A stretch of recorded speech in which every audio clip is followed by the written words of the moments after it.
In this episode, we discuss the story of the U.S. soldier that's being charged with using confidential insider information to win bets on Polymarket, about the capture of Maduro, which he was involved in, and how prediction markets like Polymarket and Kalshi seem to be turning the whole world into a casino.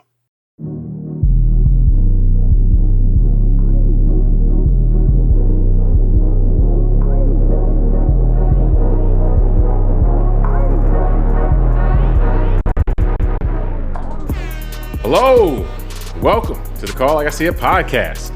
I'm James Keys, and joining me today is a man who approaches every show with a me against the world mindset. Tunde Ogunlana. Tunde, are you ready to show him why sometimes you get labeled as an outlaw? Maybe, or maybe I'll just hit him up. We'll see. So there you go. That would be the reason. I got it. Yeah. Well, sometimes you do. So. Yeah. Now but I don't know if they can see me. That'll be, They can't see you, man. You got that's your mind made up. No more pain, man. No more pain. Well, no more pain. We'll just leave it in the hearts of men. That's what yes, for sure. Before we get started, if you enjoy the show, I ask that you subscribe and like the show on YouTube or your podcast app. Doing so really helps the show out. We're recording on April 28th, 2026. And Tunde, a few days ago, the U.S. Department of Justice charged a U.S. soldier with several crimes related to the soldier's alleged use of confidential information back in December of 2025 about the then upcoming, nobody knew about, or nobody publicly knew about, raid that captured former Venezuelan President Nicolas Maduro. And he used this information to make and win bets on what was going to happen with that nobody outside knew upcoming raid. Now, while the law's apparently coming down on this soldier, right here, we've seen a steady stream of reports over the past few months that suggest that people in the know, so to speak, are using insider information all through these prediction markets to place and win bets on, what they know about. And, seemingly that's the lifeblood of these prediction markets. So it's really difficult to tell from this whether the soldiers being charged, this is like an isolated incident or the start of a trend. But in any event, Tunde, what is your reaction to the story?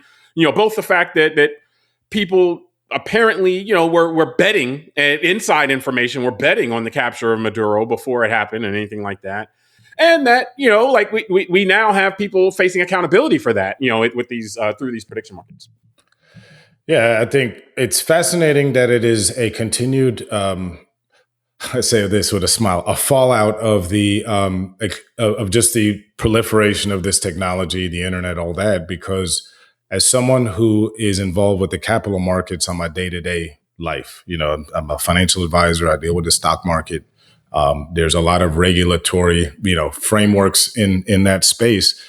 And one thing that I know very well and have to deal with from a compliance standpoint and continuing education for my licenses is about things like insider trading, arm's length transaction, moral hazard, all these kind of concepts that I think have been developed through kind of the last 150 years of kind of the way business and industrial age and corporations kind of evolved. And I think that... hold on, you got to say specifically, they evolved from people doing all these things. Yeah, and that's what I mean. Kind of like what's happening right now. And then these rules were put in place in those places. When these rules were put in place in the 1930s was on the heels of other huge technological changes, starting with we could be as the late 1800s with things like the telegraph, but then you got radio and then soon film and all that. And so, again, it created a different environment for people to, let's say, talk about these things, share information, promote them, right? Sell these ideas to other people in a way that you couldn't do in the 1850s. So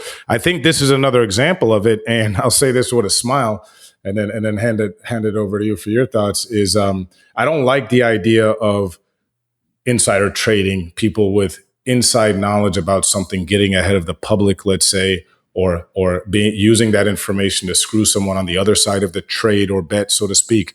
But I'll say this, if anyone's going to do it, I'd rather see that it's the guys actually busting down the doors and putting their life on the line in the front lines. Let this special forces guy, the Green Beret, make some money off this thing versus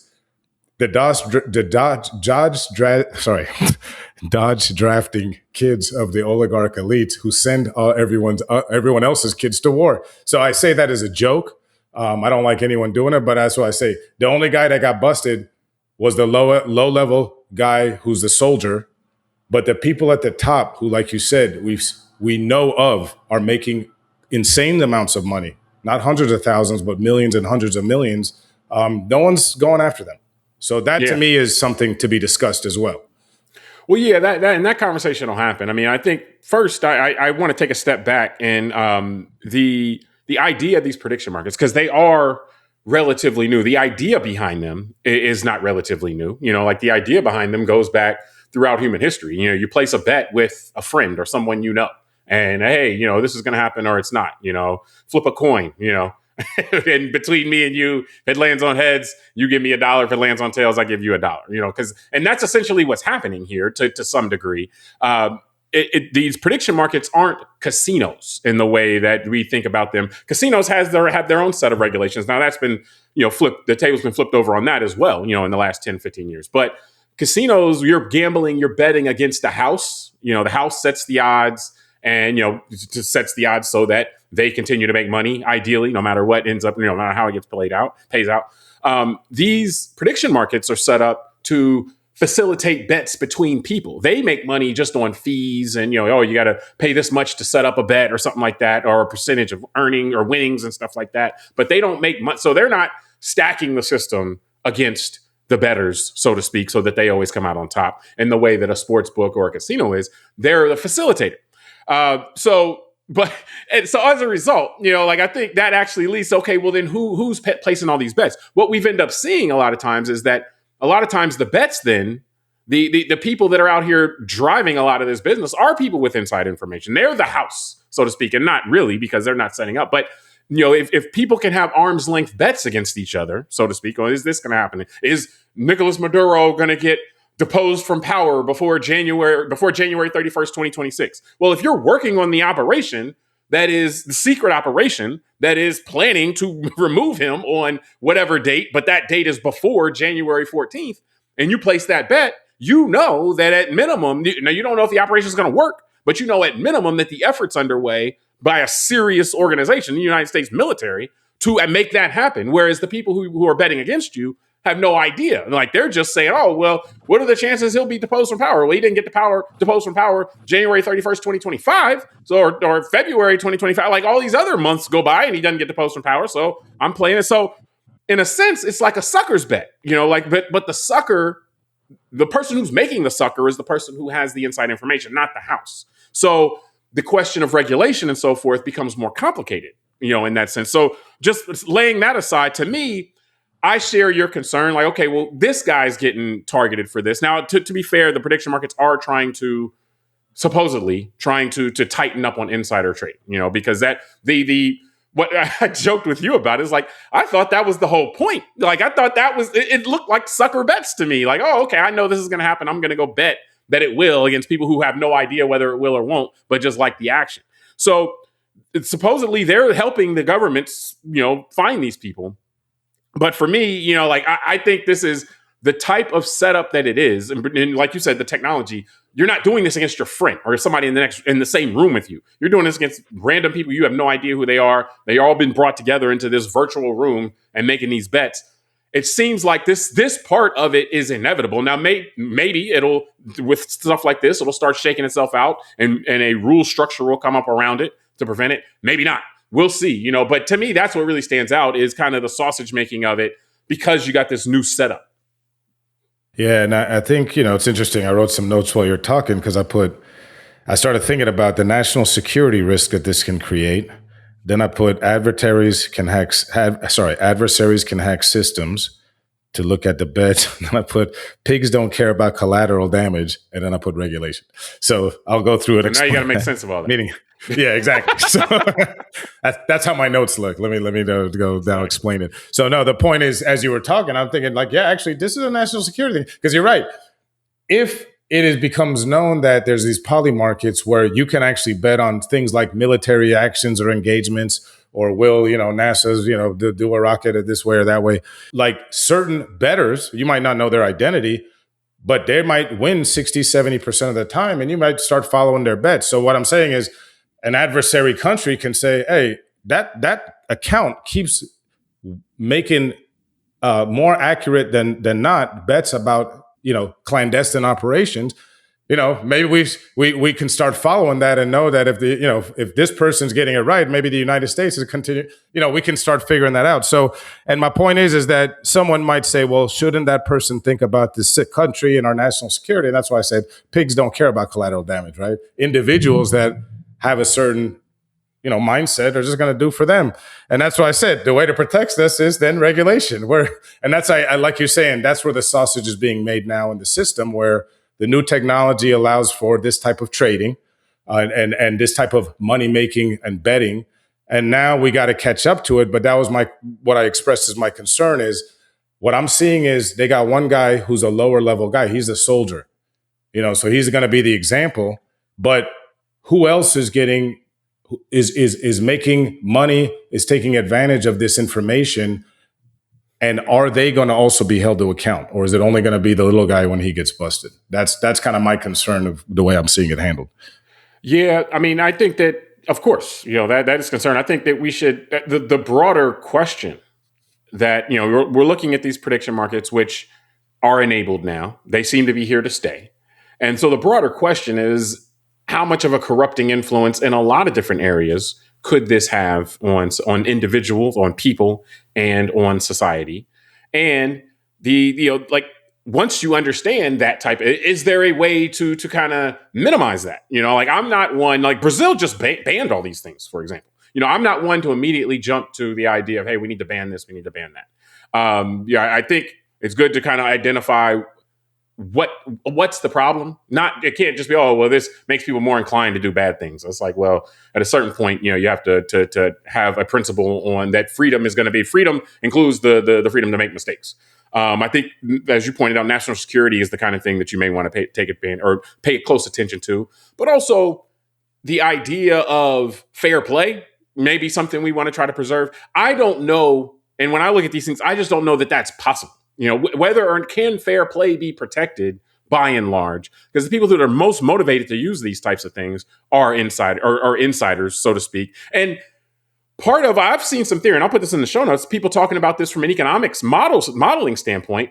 It's almost like these prediction markets rely on insiders driving the conversation and driving the betting, so to speak, because they're the ones who are going to be willing to really put money up on that. Like, for other than people who have real problems, like gambling problems, it won't necessarily be somebody being so sure that the price of oil is going to go up and down the next day and then that day if you don't have information on that. You're like, I'm just so sure it's going to, it's like, well, no, it may not, And so unless you have skin in that game or have information that suggests that, like we saw this with, with a lot of the Iran war stuff, where people were placing bets and doing stuff based on what was going to happen.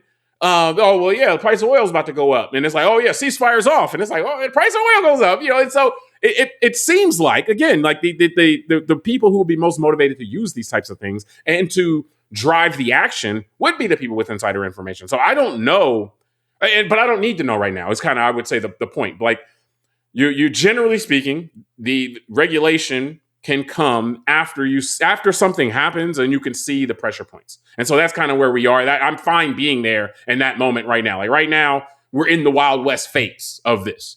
And so we should see this, we should get the information and then figure out how can we put this together in a society that, still can have national security, still can have some measure of fair play when it comes to these things, and how these type of prediction markets play into that. I just don't know that I don't know that we have the answers to that yet. Like we kind of need to see it play out a little bit more. I agree with you. And that's, as you're talking, I'm thinking like, let me make sure the audience knows I'm not a glutton for regulation here. I think you say it well, that we're certain things need to happen first. The system needs to then see it happen, and then we can then figure out what rules and regulations and guardrails need to be put around this. And then I agree with our sentiment here that it seems like national security things should kind of be dealt with pretty quickly, and that's why I think it's important. And that also may be why this guy, that's what I was going to say, and got very publicly apprehended as well. Yeah, that's what I'm going. I think it's important. That's exactly what I was going to say. It's important that he was made a symbol, right? Like that they arrested this guy saying, hey, look, you can't be And that's why I was saying, I'm joking at the beginning of our conversation that I'm glad it was him, meaning I don't like anyone doing it, but hey, the guy that's putting his life on the line, hey, at least he made some money doing this when all the other people making way more money than him are being left alone, apparently. Or maybe they're getting blackmailed behind the scenes to pay money somewhere else so they don't get busted by the SEC and the Fed. So that's that. But one of the things that, again, stuck out to me as kind of a capital markets guy, at least through my lens that I see a lot of the world through, is one of the articles cited that this is a $1.1 trillion market, or soon will be. That's what it's estimated to be.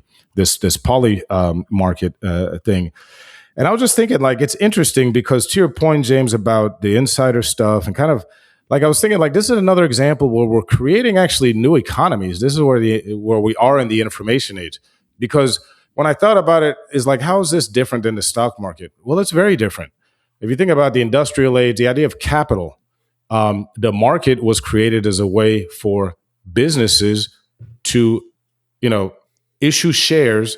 The owners got to either go into debt buying, issuing bonds, or they got to go share by issuing stock and having their own equity diluted. But by doing that, they receive more capital. And the idea is they can then use that to grow the company, and the shareholders benefit, hopefully, because if the company does well, then everyone's making money as the share price goes up. This is very different. This is not. But a lot of the stock trading that happens is not that. Like a lot of the stock trading that happens is day trading and stuff, which this is very similar. Yeah, that is a lot of it. But at the end of the day, it's still an asset that someone is owning. In the end of the day, whether you own those shares for 5 minutes or 5 years, you're a shareholder of a corporation that's doing something. Like, I'll hold up my iPhone. If I own Apple, I know that I own shares of that. So the bottom line is, my man, well, we covered that. I recognize that. Yeah, it's an imagined order, but it's now real in our society. What I'm saying, contracts that you own a piece of if I own a piece of this contract in Kalshi, I can even cash it out early if I want to cut my losses. I don't disagree with that. That's like a futures contract or a commodities contract. What I'm saying. My point is, if I'm just betting on, they seem very similar. But no, if I'm betting on will Nicolas Maduro be the leader of Venezuela tomorrow or not, there's no capital in that. There's no contract in that. That's just a bet. And that's what I'm saying. If that becomes $1 trillion slice of our $30 trillion economy, it's another example where the technology is just allowing new realities to be created. And that's just different than, let's say, a capital market system where there's still a certain, and you're right, it's an imagined order asset, but it's still capital, and shares in a corporation is still an asset. An idea of who's going to... It's an asset in the imagined order, though. But okay, I mean, it's correct. But a bet on whether someone's going to get kidnapped or not is not an asset in any order. So that's all I'm saying. It is in this order. It is. It's something that can be bought and sold. Like you said, a contract it can appreciate in value. Well, it can appreciate in value. It can depreciate in value. It can be owned. It can be sold. All of those things. Yeah, that sounds a lot like property to me. And so, but the imagined order that you're contract talking about, can be, but what I'm saying is the idea of if something's going to happen tomorrow or not is not something you could take around for a long time and say, I'm going to sell it to you 3 years from now and in exchange for value. A share of a corporation or a note of a bond is. And so that's it. But anyway, I know we got. Well, I had one more thought that I wanted to share. Okay. I think that you initially talked about the concern about who gets punished here. And I thought that was a really good point, and I just wanted to flesh that out a little bit more because, as specifically with my view on these types of things, is that this is the, like I said, the Wild Wild West or the sausage making and all that other type of stuff. Like society is better off, in my opinion, when something new gets introduced like this, provided it's not something crazy like genocide or murder for hire, or, it's like those things. It's okay. Yeah, that's bad. We don't need to see it play out in order to figure out how we can, best, utilize what it may be able to offer while minimizing the downsides. But for something like this, you let it play out. I think right now, we've seen that, with lots of things. We've seen that as far as how the internet and so forth would proliferated in the 90s, and things started happening, and then the regulation came through, and then it was like, okay, yeah, we got something that's at least workable now. It's not perfect. The concern I would have, it really relates to the kinds of people that, here in the United States, we've been putting in power. They don't seem to be the kind of people that would have society's best interests at heart. And I'm saying this over a long period of time. Like they generally speaking, and maybe this is the nature of our political system now, where it's very money driven, and so people who have the best interest at heart may not be the best fundraisers, and the best fundraisers are going to be the people who are going to be putting in power, more or less. But I look now, like even like society learned in the 1920s, and the 1920s, 1930s, that insider trading in stocks was bad, and it's illegal for most Americans. You know who is not illegal for, though, is Congress, the people who makes the rules. The people who make the rules are able, to this day, people complain about like, oh, yeah, Congress, all the insider trading they're doing, how their wealth grows because they know where to put their money, before they approve this or before this, all this stuff's going on. So my concern would be that while the rules may start getting applied to rank and file people, rules may be getting created, regulations may be created that'll apply to everybody else, that the people who are making the decisions actually that are most consequential, the rules may not be applying to them, and they may be still taking us off, making us feel all the downsides of this because they're taking advantage in ways because they're just not wired in a way or thinking in a way, the kinds of people that they are. They're great fundraisers, but they're not saying, hey, if this is good for everybody else in society, this is probably good for me. And so I think that's a larger societal hole that we have right now where, just the nature of the people that are successful in running for office, and maybe or maybe they're good people, but what they have to do to get in office and to stay in office warps them in a way that makes them, changes their perspective or what they value or what they think is important. So that challenge is going to be there as well. And so we'll have to deal with that when it comes. But ultimately, again, like we get to witness this, we get to see the sausage being made and see how how the regulation framework will come around this. And we're in it now. Even the companies now are trying to self-regulate some, which is a defense, trying, hey, we'll do it, we'll handle it, trying to have the federal government involved. So we'll see how that plays out. But ultimately, we'll see, it's a bet. So we'll see how it goes. But we appreciate everybody for joining us on this section. We'll have a second section of this show as well. So please join us for that as well. And until next time, I'm James Keys. I'm Tunde Ogunlana. All right, we'll talk soon.